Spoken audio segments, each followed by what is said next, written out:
네, 1학년 학생 여러분 반갑습니다. 지금 계속해서 진도를 좀 나가고 있는데요. 여러분들이 학교 와서 이제 시험과 관련된 부분에 대해서 다시 한번 안내를 하면서 학습한 내용과 또 연결지어서 어떻게 시험이 나올 건지에 대해서는 학교에 나와서 자세하게 얘기를 하고요. 지금은 선생님과 함께 진도를 조금 여유 있게 미리 좀 준비를 해놓고 이후에 조정을 하도록 하겠습니다. 조금 학습할 내용 자체가 많게 느껴질 수 있는데 여러분이 부담스럽지 않도록 조정할 테니까요. 너무 걱정하지 말고 여러분들은 주어진 과제에 충실하게 임해주시면 되겠습니다. 자, 오늘 학습지 한번 풀어보도록 하죠. 오늘 학습지는 영상 하나로 문제까지 다 정리하도록 하겠습니다. 자, 첫 번째 지구 시스템의 에너지원인데요. 지구 시스템에 에너지를 공급해주는 근원이 무엇인가에 대한 내용이거든요. 자, 첫 번째, 날씨를 일으키고 다양한 생명 활동에 관여하는 것은 결국 우리 지구에게 가장 큰 영향을 주는 것은 바로 태양입니다. 그래서 여기 태양 에너지가 들어갑니다. 자, 외액의 운동을 일으켜서 지구 자기장이 형성될 수 있게 하고 멘틀 대류를 일으켜 대륙을 이동하고 지진과 화산 활동을 일으키는 것은 자, 지구 어디에서 일어나는 일이죠? 지구 안에서 일어나는 일이죠. 그래서 우리는 이것을 지구 내부 에너지라고 얘기를 합니다. 자, 그리고 밀물과 썰물을 일으켜 해수면 높이를 변하게 하고 해안 근처의 생태계와 지형 변화에 영향을 주는 것. 이것은 바로 바다에 관련된 얘기죠. 그래서 조력 에너지라고 얘기를 합니다. 자, 그래서 결론은 4번 괄호 한번 볼까요? 지구 시스템의 에너지원 중 가장 많은 양을 차지하며 지구 시스템의 모든 요소에 영향을 미치는 근원적인 에너지. 바로 태양 에너지입니다.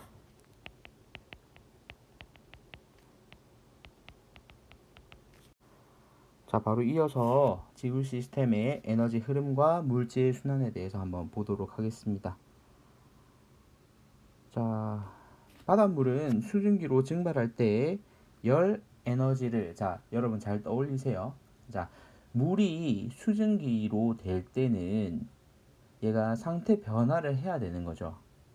그래서 상태 변화를 하기 위해서는 계속해서 에너지를 흡수를 해야 되는 거예요. 그래서 얘가 내부 에너지가 증가하면서 상태 변화에 도달을 하게 되는 거죠. 그래서 열 에너지를 흡수하고요. 수증기는 구름이 되면서 구름이 된다는 것은 다시 이 수증기가 응결이 된다는 거죠. 그래서 이때는 액체로 돼야 되니까 열 에너지를 방출합니다. 자, 태풍이 발생하는 과정에서 에너지는 그럼 어디에서 어디로 흐를까요? 지난 시간에 배웠던 개념을 좀 떠올리면 좋을 것 같은데요. 태풍이 발생하는 에너지 자체는 바닷물에서 시작이 되는 거죠. 그래서 바닷물이 수권이니까 수권에서 대기에 속하는 기권으로 흐른다라고 생각을 하면 됩니다. 그래서 수권에서 기권으로 흐른다. 자, 그럼 지구 전체로 봤을 때 태풍은 어디에서 어디로 에너지와 물을 이동을 시킬까요? 자, 지구 전체로 봤을 때 자, 태풍이 주로 생성되는 위치가 적도 부근이죠. 그곳을 우리는 뭐라고 하냐면 저위도라고 합니다. 저위도에 남는 에너지를 고위도로 보내는 거죠. 그래서 저위도에서 고위도로 에너지와 그리고 물까지도 이동을 시키게 됩니다. 자, 그러면 물의 순환을 들어가면서 물이 어떻게 이동을 하는지를 한번 자세하게 살펴보도록 하죠. 자, 밑에 그림을 하나 수록을 해두었는데요. 아까 얘기했던 게 바로 이 부분이죠. 해양에서 증발을 통해서 수증기로 가는 걸 얘기를 하고 있습니다. 자, 이렇게 증발된 양이 뭐 하천에서도 증발되고요.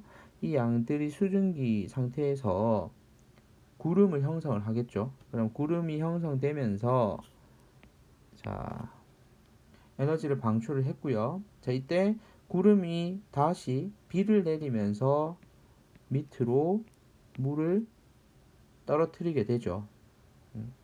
그럼 이 물은 다시 또 흐르고 그리고 또 바다에 있다가 증발을 하고요. 이 과정을 계속해서 반복하게 됩니다. 자, 이 양을 보면 여러분들 양 숫자 적혀 있는 거 보이죠? 실제적으로 계속해서 순환하고 있는 것 확인할 수 있을 겁니다. 두 개 더한 값이고요. 그리고 요거 두 개 더한 값 역시도 동일합니다. 자, 물론 여기에서 증발된 양과 지하수로 들어간 양을 합하면 강수량과도 같고요. 그래서 물의 양은 계속 순환하면서 보존된다는 것까지도 얘기를 할 수가 있을 거예요. 자, 그럼 이제 그림 분석을 했으면 밑에 한번 채워볼까요? 자, 1번 수건의 물은 어떤 에너지에 의해서, 자, 일단 구름이 만들어지려면 증발이 일어나야 되겠죠. 이 증발을 일으키는 원인은 누구로부터? 태양 에너지로부터.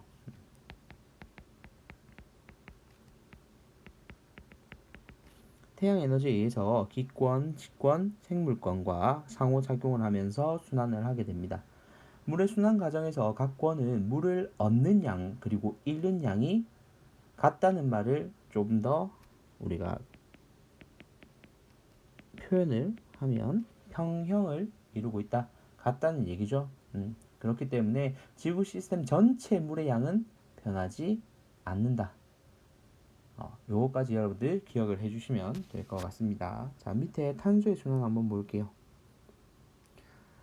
자, 탄소 순환 같은 경우에는 우리가 앞에서 선생님하고 배울 때 탄소화합물에 대해서 얘기를 했었죠, 그죠? 그래서 탄소화합물에 해당되는 다양한 물질들이 또 있습니다.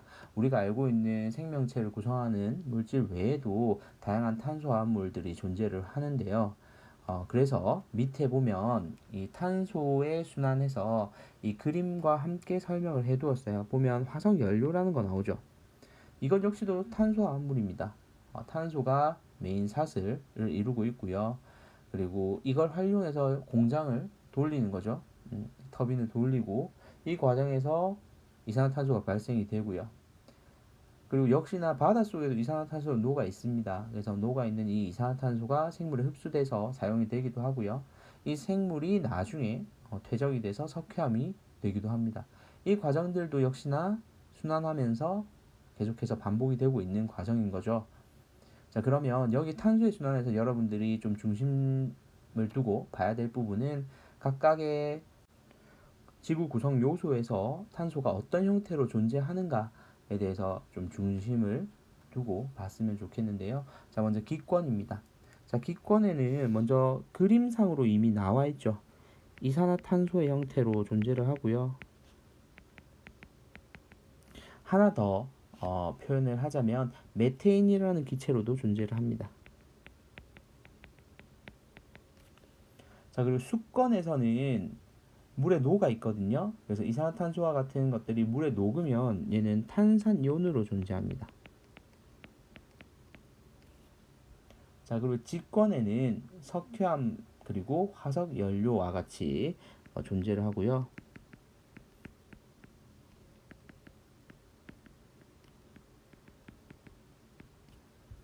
생물권에서는 유기화합물, 탄소로 이루어진 유기화합물로 존재를 합니다.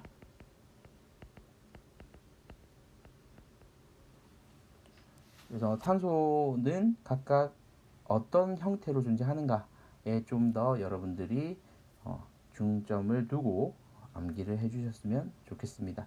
자, 다음 페이지 문제를 풀면서 어떤 형태로 나왔는지 한번 점검하고요. 오늘은 특별히 보충 자료가 하나 더 있거든요. 그래서 그 부분까지 선생님 설명을 마지막까지 잘 들어주시기 바랍니다. 자, 다음 페이지로 넘어갈게요.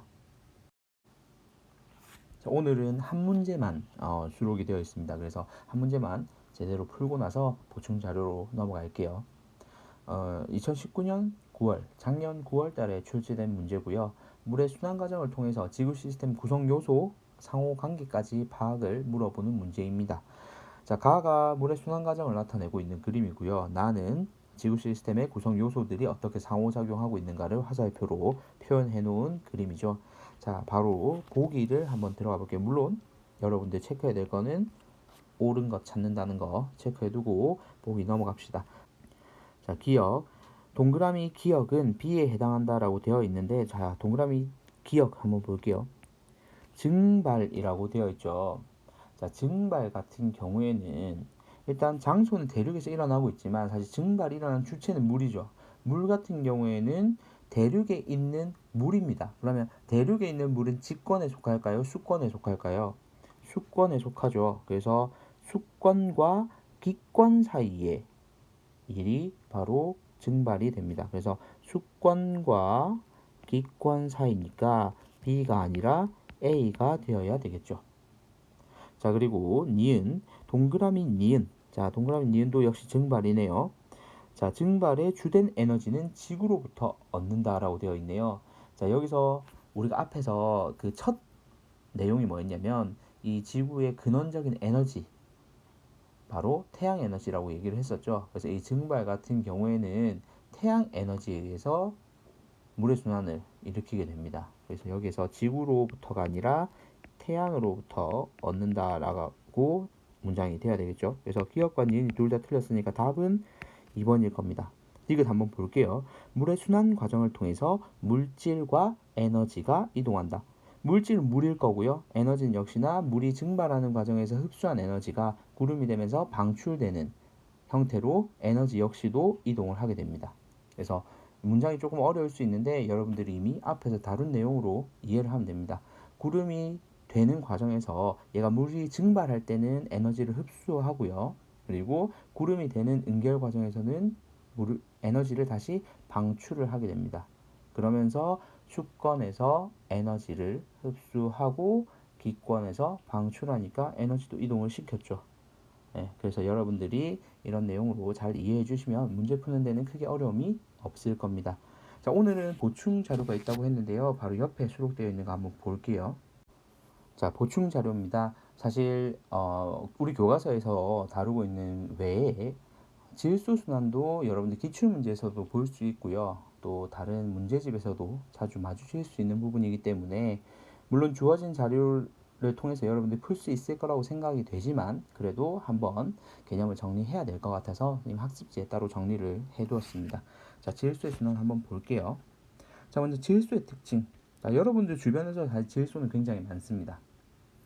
여러분들이 과자를 사면 들어있는 게 질소를 사는 거나 마찬가지죠. 질소 안에 서비스로 과자가 들어가 있다라고 생각을 할 정도로 과자 봉지 속에 차 있는 기체가 바로 질소입니다. 그리고 이 질소 같은 경우에는 지구 대기에서 오히려 산소보다도 더 많은 양을 차지를 하고 있죠. 그래서 지구 대기에서 가장 풍부한 기체가 바로 질소입니다. 약 78%를 차지하고 있고요. 매우 안정된 상태이기 때문에 식물이 직접 이용할 수는 없어요. 그래서 일부 미생물, 우리가 나중에 배우는 뿌리호 박테리아라든지 이런 미생물만 직접적으로 이용을 하게 되고 얘들이 이용한 걸 가지고 식물은 간접적으로 이용을 하게 되는 거거든요. 그래서 이것도 특징이니까 기억을 해두시고요. 역시나 앞에 물의 순환과 탄소 순환과 마찬가지로 그림부터 확인을 할 수가 있는데 그림도 도식화된 그림을 주로 제시를 해줄 겁니다. 문제에서는. 그래서 여러분들이 보고 해석을 해주면 되고요. 실제로 밑에 있는 그림처럼 여러분들이 볼 수 있는 순환 형태를 나타내고 있습니다. 여러분들 한눈에 보게 하려고 하다 보니까 조금 글씨가 작을 수도 있는데 전체 화면으로 봐주시기 바랄게요. 자, 먼저 질소 고정이라는 말 나오죠. 대기 중에 있는 질소를 사용할 수 있는 형태로 바꾸기 위해서 만드는 과정인데요. 자, 밑에 설명 한번 볼게요. 대기 중의 질소는 질소 고정 세균에 의해서 암모늄 이온으로 고정되거나 번개와 같은 공중 방전에 의해서 질산 이온으로 고정됩니다. 그러니까 질소 자체를 바로 쓸 수는 없어요. 그렇기 때문에 쓸 수 있는 형태로 바꾸기 위해서 질소 고정 세균, 그러니까 질소를 고정시키는 이 질소 고정 세균에 의해서 암모늄 이온으로 만들어 버리거나 아니면 번개와 같은 공중 방전에 의해서 질산 이온으로 고정되는데 문제는 번개는 계속해서 치지는 않잖아요. 그죠? 그래서 특수한 상황이기 때문에 일반적으로 사용할 때는 암모늄 이온으로 고정되는 경우가 더 많겠죠. 물론 지구가 처음 만들어진 당시에는 또 지금과 상황이 다르기 때문에 그때는 별개로 봐야 됩니다. 헷갈리면 안 돼요. 자, 그 다음 두 번째 식물 흡수. 자, 이제 고정된 형태, 암모늄 이온이나 질산 이온은 식물이 이용할 수가 있어요. 그래서 질산 이온이나 암모늄 이온을 흡수해서 단백질을 합성하게 됩니다. 단백질이 바로 CHON 해서 이 질소가 특별히 들어가 있다고 하는 내용도 3대 영양소 배울 때도 여러분들 아마 배웠을 겁니다. 그리고 동물 흡수는 동물이 먹이사슬을 통해서 이제 식물을 섭취를 하면 이 식물 안에 있던 단백질이 동물 몸으로 들어가서 질소를 얻게 되겠죠. 자, 그리고 동식물의 배설물이나 사체 속의 단백질이 분해자에 의해서 암모늄으로 다시 분해가 될 거예요. 그러면 이 암모늄 이온으로 분해가 되면 토양에 녹아 있겠죠. 그래서 배설물과 사체 분해를 통해서 암모늄 이온으로 분해돼서 토양으로 이동이 됩니다. 자, 그리고 좀 특이한 말이 하나 나오죠. 탈질화 작용이라고 나옵니다. 자, 질산 이온의 일부는 탈질화 세균에 의해서 질소 기체가 된다고 나와 있어요. 그죠? 탈질화 세균이라는 게 나오는데 말 그대로 질소를 빼내준다는 얘기예요. 그래서 질소 기체로 만들어서 공기 중으로 내보내는 역할을 해주는 게 바로 탈질화 세균이고 이에 의해서 일어나는 작용이 탈질화 작용이라고 하는 거예요. 여기 뭐 말이 많은데 중요한 건 질소 고정과 그리고 탈질화 작용 2개 정도는 여러분들이 반드시 기억을 해주고요. 이때 형태도 기억을 좀 해주세요. 질소 고정일 때는 암모늄 이온, 형광펜으로 표현을 좀 할게요. 암모늄 이온, 그리고 번개와 같은 공중방전에 의해서는 질산 이온 형태로 고정이 되고요. 탈질화 작용에서는 질소 기체로 만들어서 대기 중으로 내보낸다 정도 반드시 기억을 해주시면 될 것 같습니다. 자, 오늘은 학습지 문제를 따로 구분하지 않고요. 한 문제밖에 안 돼서 선생님이 한 번에 쭉 이어서 학습지 강의를 촬영을 했는데요.